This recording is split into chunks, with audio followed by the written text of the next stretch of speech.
두 명의 제자가 엠마오로 내려갔던 것을 기억하실 겁니다. 엠마오로 내려갈 때 예수님이 함께 하셨죠. 두 제자는 예수님을 얼른 알아보질 못했습니다. 그럼에도 예수님은 두 제자와 함께 말씀을 풀어주셨다고 했습니다. 우리 누가복음 24장 27절 말씀 한번 읽어볼까요? 시작. 이에 모세와 선지자의 글로 시작하여 모든 성경에 쓴 바 자기에 관한 것을 자세히 설명하시니라. 자, 모세와 선지자의 글로 시작하여. 모세와 선지자의 글은 구약 성경을 말합니다. 지금 우리가 읽고 있는 출애굽기도 누가 썼죠? 모세 오경, 모세가 썼죠. 그래서 모세와 선지자의 글은 구약 성경을 가리켜요. 자, 그런데 이 구약 성경, 모세와 선지자의 글, 이 구약 성경의 모든 성경에 자기에 관한 것, 그러니까 구약 성경이라고는 하지만 이 구약 성경 안에 있는 모든 것들이 다 누구에 관한 거라는 거예요? 예수님에 관한 것이라는 겁니다.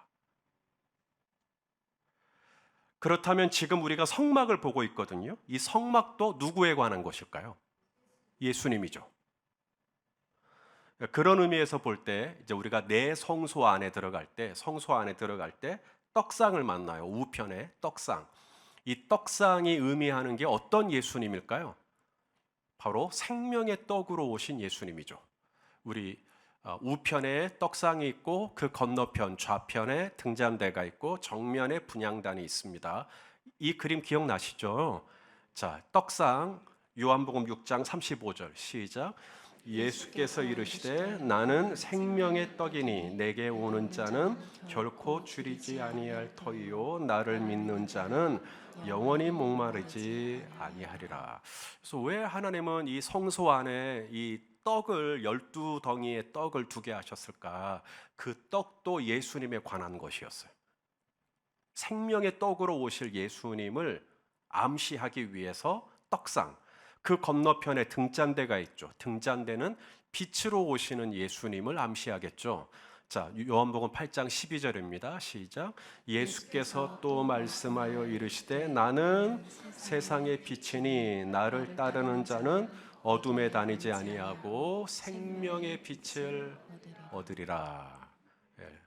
떡상도 예수님, 등잔대도 예수님. 이제 분향단이죠. 분향단은 어떤 예수님을 가리킬까요? 기도하시는 예수님. 기억하시죠? 분향단은 기도를 의미하는 것입니다. 마가복음 1장 35절 말씀 읽죠. 시작. 새벽 아직도 밝기 전에 예수께서 일어나 나가 한적한 곳으로 가사 거기서 기도하시더니.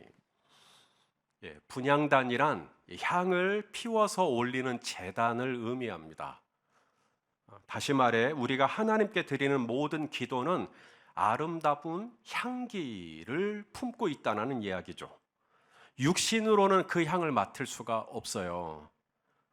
하지만 영적인 세계 안에서 누군가 기도를 할 때 거기서 향이 나온대요. 아까 우리가 막 기도했잖아요. 거기서 향이 나온대요.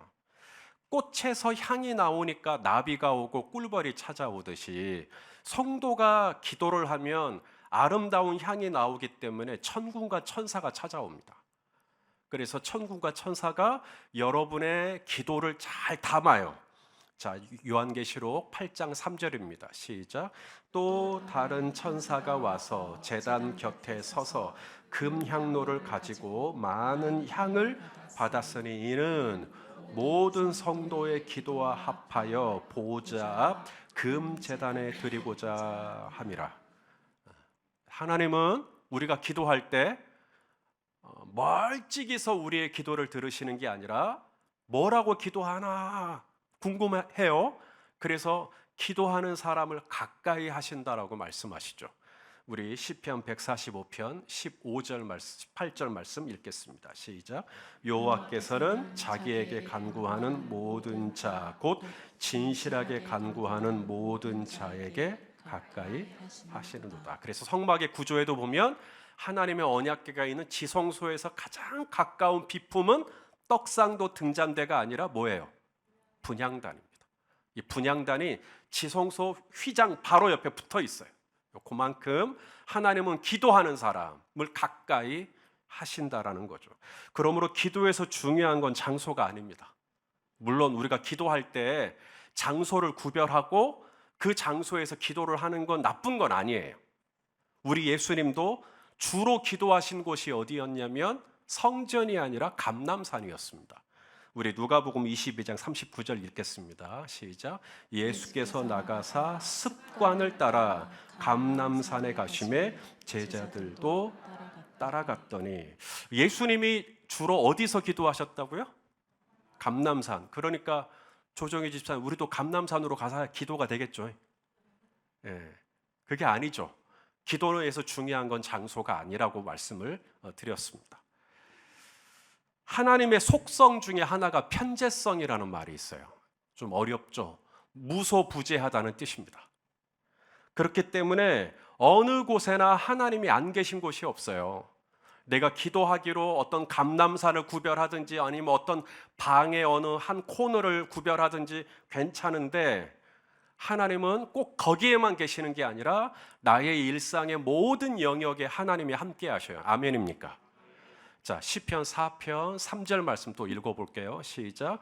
여호와께서 자기를 위하여 경건한 자를 택하신 줄 너희가 알지어다. 내가 그를 부를 때 여호와께서는 들으시리로다. 어디서 들을 때? 예, 어디서 부르짖을 때? 그런 거 없죠. 내가 언제든지 주님의 이름을 부르면 주여, 내가 차 운전하다가도 주여, 내가 주방에서 뭐 조리하다가도 주여, 주님 들으실까요? 네, 다 들으시죠. 편재성, 어디에나 계시는 하나님. 저하고 아내하고 연애할 때요, 지난주에도 연애 얘기 나오더니 오늘 또 연애 얘기가 나옵니다. 휴대폰이 저밖에 없었어요. 그때 삐삐하고 막 이럴 때잖아요. 그래서 저밖에 없고 제 아내는 삐삐밖에 없고, 그래서 아내가 이제 대학교에서 수학여행을 간다는 거예요. 제주도로. 보고 싶은데. 그래가지고 제 휴대폰을 줬어요. 언제든지 오빠 목소리 듣고 싶으면 연락하라고. 또 나도 전화하기 쉽고, 휴대폰을 가지고 있으니까 나도 전화할 테니까 당신도 전화해요 하는 마음으로 이제 휴대폰을 줬어요. 전에는 전화를 하려면 무조건 공중전화실이라고 하는 장소가 구별되어 있었습니다. 거기서만 기도를 했어요. 거기서만 이야기를 했어요.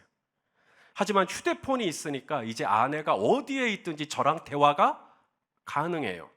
아내가 숙소에 들어가도 상관이 없고, 아내가 이동 중인 버스 안에 있어도 상관이 없죠. 저랑 언제든지 통화가 가능하다는 겁니다. 예수님도 저와 여러분에게 휴대폰을 주셨어요. 애플이나 삼성이나 뭐 5G, LTE하고 비교도 안 되는 최고 성능의 휴대폰이죠. 무인도에서는 안 터져요. 애플도 삼성도. 하지만 이건 터져요. 그게 바로 천국 열쇠라는 겁니다. 천국 열쇠. 우리 마태복음 16장 19절 읽겠습니다. 시작. 내가 천국 열쇠를 내게 주리니 내가 땅에서 무엇이든지 매면 하늘에서도 매일 것이요, 내가 땅에서 무엇이든지 풀면 하늘에서도 풀리리라. 장소는 구별이 없어요. 장소는 중요하지 않아요. 장소가 그렇게 중요했다면 성막이 고정되어 있어야 돼요. 하지만 하나님이 모세를 통해 주신 성막은 고정식이에요, 이동식이에요? 예, 모바일이거든요. 이동식입니다. 오늘은 신광야, 또 구름 기둥이 이동하니까 다음은 에돔강이야. 언제든지 장소가 바뀔 수 있어요. 그러므로 하나님께 중요한 것은, 물론 기도하는 장소를 구별하면 좋지만 꼭 그런 장소를 구별하지 않더라도 하나님께서 중요하게 여기시는 것은 내가 어디서 기도하느냐보다 중요한 건 내가 기도하는 그 자체를 하나님이 기뻐하시는 거죠. 자, 그렇다면 기도를 얼마나 해야 할까요? 김영규 집사님, 그렇게 똘망똘망 저를 이렇게 바라보시고 기도를 여러분 1시간 할까요? 2시간 할까요? 예, 점점 마음이 무거워지시죠. 오늘 하나님은 모세에게 이 분향단의 향을 피울 때 계속 불을 공급해 줘야 향이 피워질 거 아니에요. 그래서 오전과 저녁 한 번씩 이 분향단의 불을 확인하고 불이 꺼지지 않도록 관리하라고 말씀하십니다. 자, 우리 7절과 8절 말씀을 또 읽겠습니다. 시작. 아론이 아침마다 그 위에 향기로운 향을 사르되 등불을 손질할 때에 살을 찌며 또 저녁 때 등불을 켤 때에 살을 찌니 이 향은 너희가 대대로 여호와 앞에 끊으면 안 돼요. 기도는 끊으면 안 됩니다. 기도는 그래서 성경은 뭐라 그래요? 쉬지 말고 끊지 말고 기도하라 라고 말씀하십니다.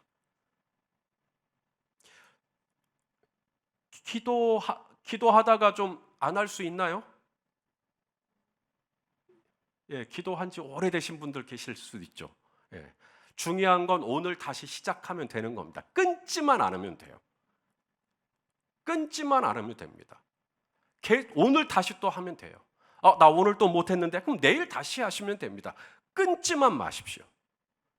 대대로 영원히 끊지 마라. 사무엘 선지자가 뭐라 그랬어요? 기도를 끊는 것은 뭐다? 죄다. 그건 죄다. 자, 우리 사무엘상 12장 23절 시작. 나는 너희를 위하여 기도하기를 쉬는 죄를 여호와 앞에 결단코 범하지 아니하고 선하고 의로운 길을 너희에게 가르칠 것인지. 저 교회 안 다니고 기도 안 한 지 벌써 20년 됐는데요. 괜찮아요. 오늘 다시 시작하면 됩니다. 끊지만 않으면 됩니다. 끊는다라는 말이 이제 나는 기도 안 해. 기도 아무 소용 없구만. 이거예요. 이러지만 말라는 거예요. 오늘 어제 그제 내가 기도 안 했어도 괜찮아요. 오늘 다시 내가 기도해야 되겠다. 그래서 오늘 다시 기도를 시작하면 하나님은 또 우리의 기도를 아름다운 향으로 받으시는 하나님 아버지이신 것을 믿으실 수 있기를 바랍니다. 하나님은 적어도 우리가 하루에 기도를 할 때 언제 기도하기를 원하실까요? 방금 말씀 나눴잖아요. 아침에 한 번, 저녁에 한 번. 이것도 마음이 무거우세요? 아침에 언제 하면 좋을까요? 어떤 분은 새벽에 하시죠. 또 어떤 분은 일어나자마자 본인의 침상 위에서 바로 기도를 시작하시는 분이 계십니다. 아무쪼록 우리가 여기서 알 수 있는 것은 하나님은 우리가 아침에 눈을 뜰 때 제일 먼저 누구를 생각하기를 원한다는 거예요? 하나님을 생각하기를 원한다는 거예요. 아침에 눈을 뜰 때 여러분의 머릿속에는 제일 먼저 떠오르는 게 뭔가요? 하나님이면 정말 좋은 거예요. 정말 상태가 괜찮으신 거예요. 근데 하나님 말고 다른 게 생각이 난다면 한 번 더 돌아볼 필요가 있는 거죠. 하나님은 아침과 저녁에 분향단 앞으로 나오라고, 기도의 자리로 나오라고 말씀하십니다. 선한 목자교회 유기성 목사님, 지금은 은퇴하셨죠. 유기성 목사님이 정말 목회 평생 강조한 게 예수님과 동행하는 삶. 그래서 동행일기라는 걸 쓰지 않습니까? 영성일기요. 그 영성일기를 저도 쓰는데요. 영성일기를 쓸 때 몇 가지 질문에 답을 하면서 씁니다. 근데 그 질문 중에 하나가 뭐냐면 당신은 아침에 눈을 떴을 때 하나님이 제일 먼저 생각났습니까? 예요. 저는 그 질문이 너무 좋아요. 왜냐하면 그 질문을 계속해서 의식하면서 일기를 쓰다 보니 이제는 아침에 눈을 뜨면, 새벽에 눈을 뜨면 제일 먼저 누가 생각날까요? 하나님이 생각이 납니다. 계속 그 일기를 그렇게 반복해서 그 질문 앞에 해야 되니까.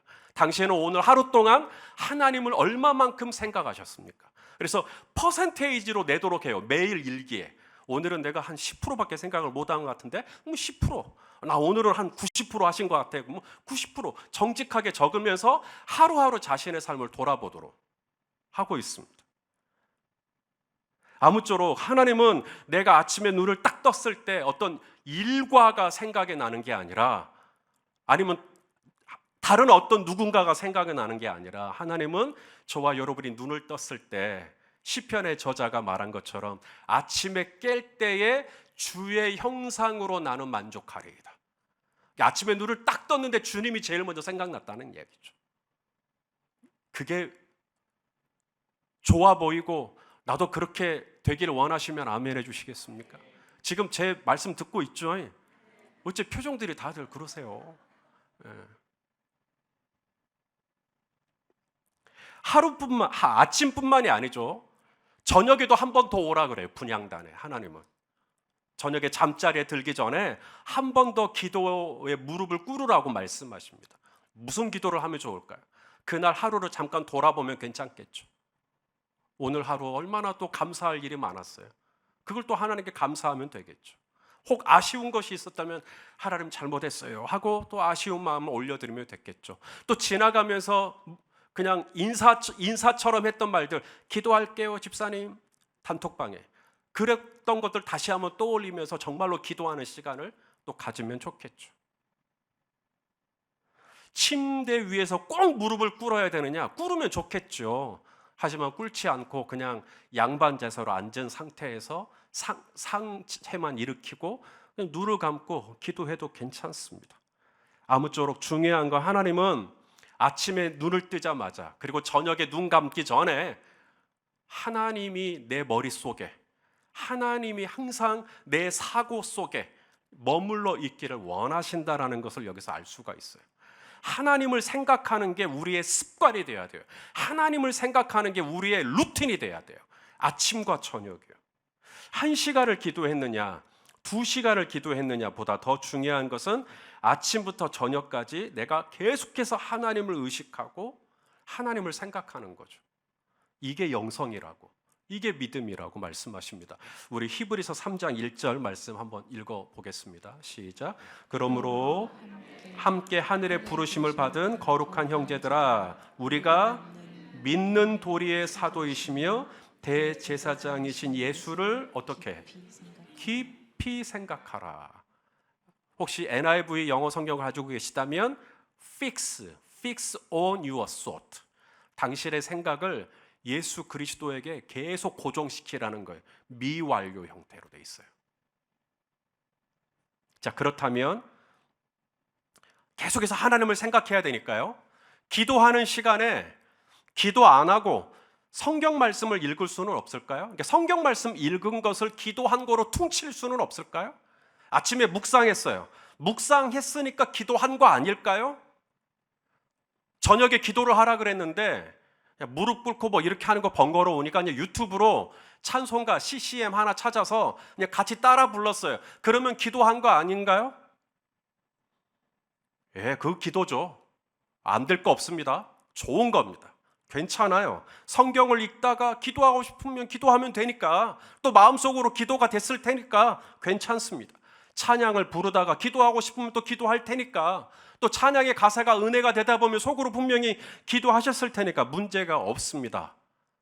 다만 이런 경우를 한번 생각해 보시게요. 자, 제 아내가 수학여행을 갔어요. 그래서 제가 아내에게 뭘 줬다고요? 휴대폰. 그것도 안 잊어버리시네요. 네, 휴대폰을 줬어요. 그리고 수학여행 3박 4일 동안 아내는 저에게 단 한 통화도 없었더라. 그래서 만났어요. 왜 그랬냐고, 내가 천국 열쇠를 주지 않았냐고, 땅에서 매면 내가 맨다고, 땅에서 풀면 내가 푼다고, 내가 하지 않았냐고, 내가 휴대폰 주지 않았냐고. 제가 아내를 원망하는 거죠. 그러자 아내가 울상입니다. 억울해하는 거예요. 나는 한 번도 당신을 잊은 적이 없다고. 여기 지금 내가 초콜릿 사오지 않았냐고, 제주도에서. 이 맛있는 초콜릿, 내가 당신을 생각하지 않았다면 내가 이 초콜릿 어떻게 사오겠냐고. 나는 분명히 어딜 가나 당신 생각했다고. 초콜릿 먹으라고. 그러면 저야 감사한 마음으로 먹는 거 좋아하니까 초콜릿 달게 받았겠지만, 초콜릿이 들어갈 때 이게 약간 맛이 달지만은 않을 수 있다는 거죠. 그래도 조금이라도 전화 한번 해주지. 그런 마음이 있을 수 있겠다는 거죠. 초콜릿과 통화를 퉁칠 수가 없다. 분명 내 생각한 건 맞을 텐데, 그건 틀린 건 아닐 텐데, 그러니까 나는 당신에게 천국 열쇠를 쓰지 않았어도 괜찮지 않느냐. 여러분, 오늘 본문에서도 그렇게 말씀하셔요. 자, 오늘 본문 9절 말씀도 읽겠습니다. 시작. 너희는 그 위에 다른 향을 사르지 말며 번제나 소제를 드리지 말며 전제의 술을 붓지 말며. 이 말을 왜 할까요? 분향단에 사르는 향은 하나님이 구별하신 향이 있어요. 그 향만 써야 되거든요. 그런데 번제나 소제를 드릴 때도 향이 있어요. 유향이 있어요. 그 향을 분향단의 향으로 퉁칠 수가 없다는 겁니다. 번제나 소제를 드릴 때도 향이 있어요. 레위기 2장 2절 말씀입니다. 읽어보시죠. 시작. 아론의 자손 제사장들에게로 가져갈 것이요, 제사장은 그 고운 가루 한 웅큼과 기름과 그 모든 유향을 가져다가 기념물로 제단 위에서 불사를 지니 이는 화제라, 여호와께 향기로운 냄새니라. 자, 보세요. 소제를 드릴 때도 유향이 들어가죠. 그러니까 번제나 소제를 드릴 때 향이 들어가는데 그 향은 분향단에서 드리는 향하고 달라요. 그런데 그 향이지 하면서 번제를 가지고 오거나 소제에서 쓰던 유향을 가지고 와서 번제단에 향을 피우면 된다, 안 된다? 안 된다. 제주도산 초콜릿으로 퉁칠 수 없다. 번제나 소제나 전제에 술을 붓지 말라. 다른 향을 걷다 섞지 말라. 나는 기도 자체를 원한다. 단 5분이라도, 단 10분이라도 나는 기도 자체를 원한다. 물론 묵상할 수 있죠. 찬송 부를 수 있죠. 하지만 하나님은 단 5분이라도 정말 집중해서 하나님 앞에 무릎을 꿇을 때 거기서 향이 나와요. 향이. 우리가 지금 예배를 드리고 있죠. 예배를 드릴 때 나오는 향이 있어요. 번제를 드릴 때 나오는 향이 있어요. 하지만 분향단, 기도의 단에서 드리는 향은 다른 향입니다. 하나님은 그 향을 기가 막히게 알아차리세요. 이건 기도의 향인데 최종주 집사가 지금 기도하고 있구나. 기도의 향을 하나님이 기가 막히게, 우리가 예배에 이 번제를 드리는 예배의 유향은 정말 아름다워요. 너무너무 좋아요. 그런데 이건 이거대로 하나님 앞에 향을 드리는 거고 향기로운 냄새니라. 하지만 이제 돌아가셔서 여러분의 일상의 삶의 자리에서는 아침과 저녁으로 잠깐이라도 무릎을 꿇고 하나님 하고 이름을 부르면 거기서는 오직 하나님의 천사들만 알아차릴 수 있는 향이 나온다. 아멘이십니까? 하나님은 이것을 다른 향과 섞지 말라고 말씀하셔요. 그래서 우리 목회자들 특히 말씀 준비하다 보면 말씀이 기도가 말씀이지, 퉁치고 싶은 마음이 있어요. 아니에요. 물론 묵상을 하다 보면 기도가 되겠지만 묵상은 묵상이고 설교 준비를 설교 준비고 따로 무릎을 또 꿇어야 됩니다. 하나님 앞에.